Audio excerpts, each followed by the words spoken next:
Hello, I'm Brian Anderson, a member of the Past President's Council of the Nebraska State Bandmasters Association, and I'm pleased to be here today with another installment of Masters of Nebraska Bands. Today we have Don and Jim Johnson, two Hall of Fame music educators who are the sons of the legendary B.A. Bud Johnson, the first recipient of the Lenz Award.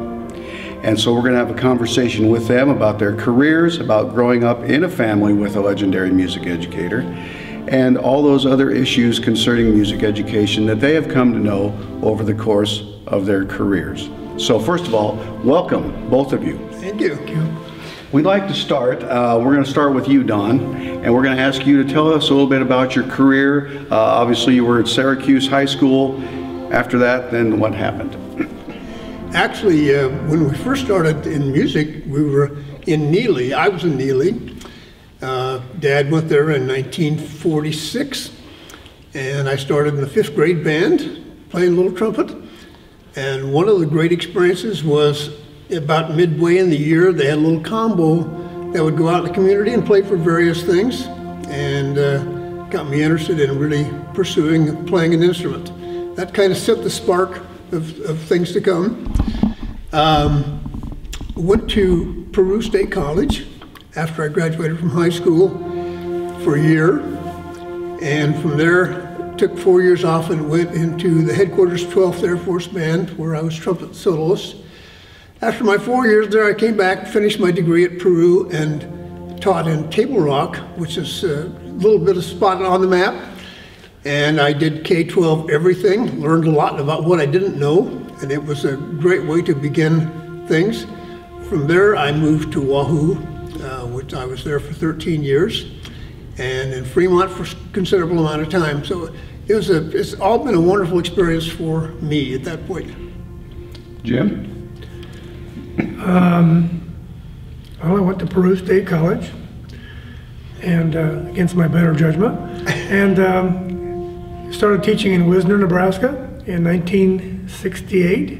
Had to look on the map, see where Wisner was, because I didn't know.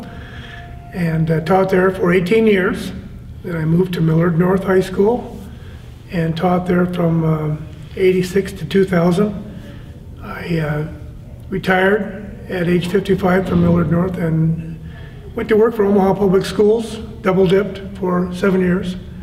And that was the extent of my career. Okay, very good. I'm going to ask the two of you for some recollections. What was it like living in a household with a music educator the stature of your father? Did you know as a kid who Dad was? And tell us a little bit about that. Well, one of the things that Dad did when we were in Neely was during marching season, he always took the band and marched them through the main street of downtown Neely. And people would stop their shop business. They'd come out and stand on the street and applaud and applaud. And that was exciting because people were really interested in what you were doing. And I think we didn't know really how good the band was, but it was evidently very excellent because they won lots of awards. Never felt any pressure from that, but beginning to get more and more involved in the band program. I didn't really think, you know, Dad was Dad, and I didn't really think of him as being an excellent band director or anything else. He was just a band director in Syracuse. I never felt any of that he was, you know, a very good band director, excellent, whatever, until many years later. But growing up as a kid, he was just Dad, you know, that's all there was. And we never, at least I didn't feel any pressure to go into music. It was kind of my choice since we'd grown up, you know, playing since you were knee-high to a grasshopper. What else was there to do? And I know from having worked construction in the summer times, I didn't want to be on the end of an idiot stick any longer. So I thought, well, you know, I'll go to Peru and see what happens. So, but never ever felt pressure to do so, and never thought that of Dad any more than just being a dad. My dad and I, this is an interesting thing, graduated from Peru State College the same day. I have a picture. We went through the line together. He had a normal school certificate, was it? For many, many years. And finally the state of Nebraska said, you have to get a degree. So he went nights and summers, and we graduated together in May of 1967. So I have the picture of us going through the line together. So. And it was interesting because he had to do student teaching. Yeah, they said he had to do student teaching, and finally they got that waived, but it took some time. So it was crazy after all those years that he got a student teacher. I said, really? A Hall of Fame music educator being told he would have to student teach. That is crazy. So, Don, did you ever feel any pressure to be in music or to? Never did. When I started to college, I really didn't have any direction at all, which would show in my grades. And so that's why I decided to do the Air Force thing, because I did like to play my horn. And I had been playing in the combo all through high school, so that was kind of a natural move for me. And when I had the opportunity to be part of the Air Force program, that's really great. And I got very excited about all that. Made me come back and say, I'm going to finish that degree, and I think this is what I like to do. Now, we're going to piggyback off that just a little bit. When you did choose music education as a career, did you feel a pressure to be as good as Dad, or to be better than Dad, or any of those things? I think it was a goal, perhaps, to a standard, if you will, that his bands were very good. And I always thought that, you know, when I first started out, that I wanted to have a band like Dad's band. It was good, you know. They were an exceptional band in many ways, and if you'd see them coming down the street, they just absolutely exuded confidence, spirit, and pride like no other band. And that was one of my goals, was to have a band like that, you know, that was a thing you thought about someday, to have a band like that. Although there were others, you know, when I think about starting out, some of my role models and friends, Glenn Coach, I always wanted to have, you know, Glenn had a terrific band, and Jack Herwig had a good band of Plattsmouth, and was a good family friend of Dad's and all of us, and of course our friend Lee Nelson at Harlan, Iowa. That band would come down the field playing Barnum and Bailey's Favorite. I said, man, I'd like to have a band like that someday, to be able to do that. So some role models, and Dad, of course, included in that, for sure. Don, do you have anything to add to that? No, there was one other band in that area, and that would have been Pawnee City at Arch Reppel, whose program was really wonderful. Dad was quite a disciplinarian. He had a good time. He always had a smile, but you knew you didn't dare cross him. And the kids responded really well to that. He was a disciplinarian. I can recall a particular time I never have forgotten. I was back sitting in the trombone section, and there was a real ornery kid that sat a couple chairs down from me, or up from me, whatever. And he made the mistake of taking his sprayer thing and spraying one of the saxophone players in the row in front of him. Dad caught him at it, grabbed him by the back of the neck and the belt, and threw him out the door. I never forgot that. I didn't do it after that either, by the way. Well, I was gonna say, I have a tough time imagining there was someone honorier in the trombone section than you, but we'll go on with that. Now, both of you had enviable careers that any young teacher today would give their left arm to have. So, but one of the things about your careers were that you both started in smaller schools, and then you eventually came to the largest class in Nebraska. So, having had all that variety of experiences, please tell me a little bit about some of the challenges, some of the differences from going from the smaller school to the large school setting. At the small school, you pretty much had your say about your schedule, about equipment. There was still some money for equipment in those days. There was no commercial TV. There were no fast food drive-ins. the kids really would get into the band thing. And I can remember in my first job at Table Rock, the superintendent came down to me one day and said, "Dang it, Johnson, you got to quit taking those kids out of class so much. They're here to learn." I said, "Yeah, that's why they're here to see me." So it was a great experience. A lot of private lessons, a lot of one-on-one time. And then, so going to the larger schools, then?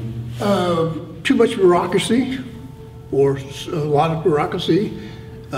Certain things that you would do and wouldn't do, and not nearly as well funded in most cases. Hard to get more, there are more things for students to do, so therefore it's hard to spend more time with them. Yeah, I would say some of the same things. You know, in small schools, we set our schedule, and you were allowed to give lessons, and that's how it worked out. I remember starting in Wisner, and it had just become consolidated at the time. Wisner was still Wisner, and Pilger was still Pilger, until they built the school. And then the following year, it actually became Wisner Pilger High School. But there were 27 kids in the band program total.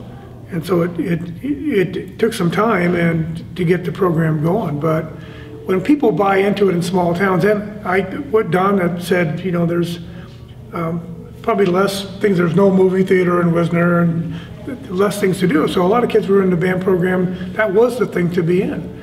And that was kind of cool. When I went to Millard North, it was a change. It's a diverse population, a much larger school, and many of the students had access to the best teachers in Omaha, the best instruments. So I found sink or swim the first year. You had to really get myself in gear and get organized. A lot more organizational skills I found that I had to have in a larger school. I enjoyed that because we were able to do some literature that we couldn't do in smaller schools, but it was quite a change. And for me, I had to grow with the program, so well worth it. It was a heck of a good experience for me. Well, I remember you telling me once that when you were at Wisner, that if I did not have 4 tubas in my high school band, it was my own fault, because I had everything from grade 5 through senior in high school. Yep. So I had control of the program, I had control of the instrumentation, and that is definitely an advantage of a small school setting that you don't have in the larger schools. Absolutely, and I recall going to band parent meetings, and they'd say, we were getting ready to start, 5th grade beginners. I'd say, well, what do you need? I said, well, I need some more trombones this year. And sure enough, we'd get a flock of trombone players that year, So that was wonderful. The support there was incredible. So I never ever felt that quite as much in the larger schools. Like I said, it's a diverse population, and we had a wonderful parent group at Millard North, don't get me wrong, but it wasn't quite the same feeling as a smaller school. Okay. Now, as both of you look back on your careers, and you see music education as it is today, you're both very active. You still do adjudicating. Don, you're very big in the Nebraska Ambassadors of Music, or were, as your career there is winding down. So, knowing all these things that you do now, what are some of the things you look at in today's music education field and see that are either positive or negative? Well, I think there are kids who play better, perhaps technically, than when I was first started teaching, but the opposite is true of the bottom end, is that the lower group of students don't play nearly as well as the lower group of students years ago. That's interesting. And they're there because they want to be part of a group, I think, which is really good. And that's good for people like the directors that are working now. I've seen significant changes over the years, and one of them is the marching bands in Nebraska have gotten a whole lot better. As I recall, years ago, in the upper thing there was 2 or 3 really pretty good bands. Now there's a lot of really good bands. You go to the marching band contest, and maybe that has been somewhat a result of the state marching band contest, which has flourished over the years. But gosh, I thought the bands have gotten a lot better in every class. When I go out and watch bands at marching band competitions, and I don't think that's necessarily true in the concert band situation. I judge every class in Nebraska from the AA's on down, and well, the marching bands have made significant strides. I don't really feel that's necessarily true in the concert band situation. Would you agree with that? Oh yeah, what you and I talked about earlier about Coach's band playing the finale of the Tchaikovsky Fourth. Could they ever play? You know, and just immaculate playing, and that, yes. So I truly agree with that. Yeah. So, if the two of you or one of you were king, and you could wave your wand and you could say, this needs to happen in music education today, what would it be? Jim, I'd like to start with you. Wow, that's a tough question. You know, I talk to people from every size of school and listen to some concerns and some problems and things, and there is really no easy fix. You know, if people want better bands in the state of Nebraska, you make better players. Doug Johnson at Creighton Prep is a prime example. Guy works harder than anybody I've ever seen in my life. He's up there every vacation, every Saturday nights, giving private lessons, and takes kids that can't play Come to Jesus and Hold Notes that walk in the door and turns out with a fantastic band because he teaches them how to play fundamentals, makes them play scales, arpeggios, every key. So, you know, wishing for better bands isn't going to happen. You know, to make better bands, make better players. That would be. And we'd all wish for better bands. When I go out and judge, I wish I could give every band a 1, but that's not the way it is, you know. So anyway, that's my thought. One of the things that I'm seeing is that there's so much more emphasis on the reading programs and the science programs and the math programs, particularly at the elementary level. And so teachers aren't given the opportunity to have much time with these kids, and so therefore it's really hard for them to establish good practice habits. If you see them once a week for 20 minutes, they're probably not going to do real well unless they just are so self-motivated and smart enough to figure that out. And I think that's got to be addressed. I don't know what the answer to that is. Well, obviously, time is the most valuable resource. Time on task, and as Don mentioned, scheduling. I mean, if you can't see students, it's not possible unless he said they're self-motivated, take private instruction from someone. But oftentimes in small schools, you don't have that option. You know, if you're in Albion, Nebraska, and you're teaching, and who's the resident, you know, professional teacher there? Well, you are. And if you can't get to kids, it's a tough situation. So I understand that. You know. So I'd like each of you to take a moment and maybe come up with 1 to 2 of your most memorable moments in your teaching career. Now, I know in careers as esteemed as yours, that might be difficult, but come up with a couple of different really memorable experiences. Well, I'm going to start with, we had the opportunity a number of years ago when the 3 Johnsons were all teaching, and the person who ran the state fair parade invited all 3 of us to come to the state fair on the same day. So we worked on the same music, we all marched together, we formed some huge bands, and had a wonderful time. That's great. That was a really very positive thing. And one negative for me, this is just for me, I had so much respect for what my dad did that the goal was always, I always wanted to beat him. Mm-hmm. I wanted to compete. I wanted to be better than him. And at one of the marching contests, we got a superior and he didn't.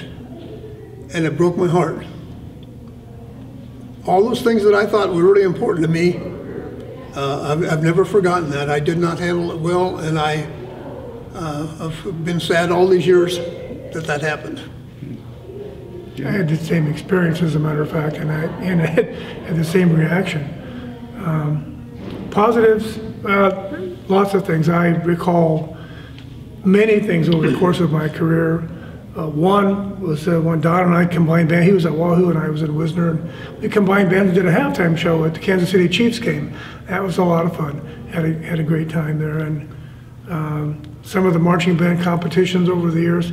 I recall one of the times we were talking about Glenn Kocha, and we were at Grand Island Harvest of Harmony, and we won the sweepstakes that year, which was a surprise to me, but because Glenn Kocha was there and that band was incredible. So, you know, how we won the sweepstakes remains question. I thought we were a good band, but we were good early. Maybe God scored too high. I don't know the answer. I'm not taking anything away from them. It was a good band, but Glenn Kocha was the first person to come up afterwards and say congratulations, you know, so I had utmost respect for him for that, you know. So there were times, yeah, I mean, there were some things about career that I remember, some of the marching band contests, playing at Nebraska Bandmasters. We did that a number of occasions, a couple times at Millard North, once when I was in Wisner Pilger. So there were some highlights. Yeah, what else would you say?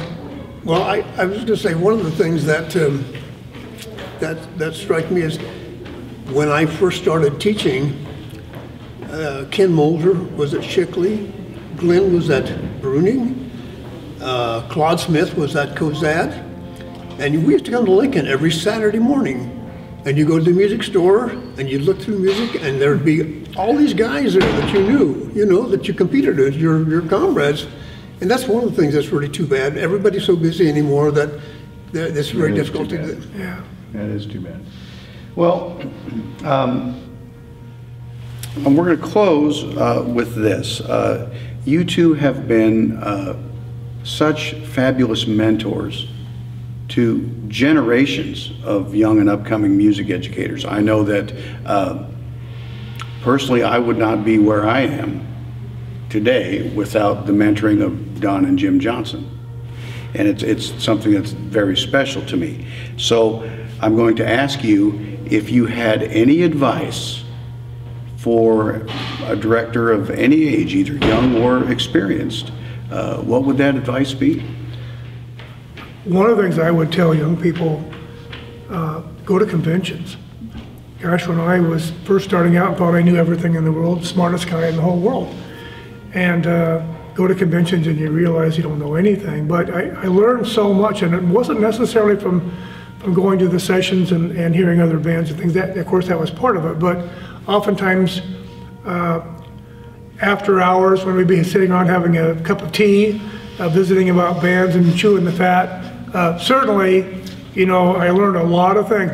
Guys and gals would talk about their programs, and as often as not, I learned more what not to do than anything. But it was a great learning experience. Plus, I made some lifelong friends by going to conventions. So I would definitely encourage young people to go to NSBA, go to Midwest conventions, hear some fabulous bands from all over the world there. And then you've got some goals, some things to look forward to building your program too. I think you and I have shared some tea before. Yeah, we absolutely have. Absolutely. Don? I think one thing that young teachers, I think, would need to realize is that if you want to be successful, you've got to spend time there. You've got to spend time at school. You've got to be there after school. As we know, we spend lots of weekends, you spend lots of summertime, but it's the only way to really give those kids an opportunity to have a good experience. I would echo that. If you're in a small school, teaching in Wisner, Nebraska, I call Waving Grass, Nebraska, small schools every place, but it's time on task. If you want better bands, make better musicians. Take time to teach those kids how to play. And I would also say to young people, get some kind of a goal in mind. For me, I wanted every player when they came in as a freshman in high school to be in the advanced Rubank at least volume 1. Because then they didn't have to say, how does it go? I would tear them a new one if they asked me that question. They just didn't ask that. So they'd be able to read the music I put in front of them. Okay, this is it. We'd have to mess with that stuff. So we spent hours and hours doing fundamentals with scales and rhythm patterns in junior high band. We use the old Fussell Ensemble drill book. There's tons of things out there, the treasury of scales, whatever, that work, but again, it's time on task. Amen. Amen. Well, is there anything else that you would like to add as we're wrapping things up? Huh? I can't think of anything I'd rather have done. I truly, truly loved what I did, and I guess that really says it all. Yeah, it was nice being part of a musical family, and we get together Christmas and Easter and things, and we'd of course talk about bands, and had my older brother to look up to as a model, for good bands, and of course my dad. So it was a wonderful experience growing up in a musical family like that. And of course our sister was the international director of Sweet Adeline's. It's something else now. Mm-hmm. What's it called now? I don't know. Something else, but it was Sweet Adeline. So yeah, it was nice being part of a musical family, and that continues on. My youngest daughter now teaches music in Meade, and so we're still carrying the tradition on to some extent. So. Well, I would like to thank my guests, Don and Jim Johnson, for their time today. I would also like to thank Dan Ely and Mid-America Video Imaging for their assistance in this project. And this is Brian Anderson saying until next time, good luck.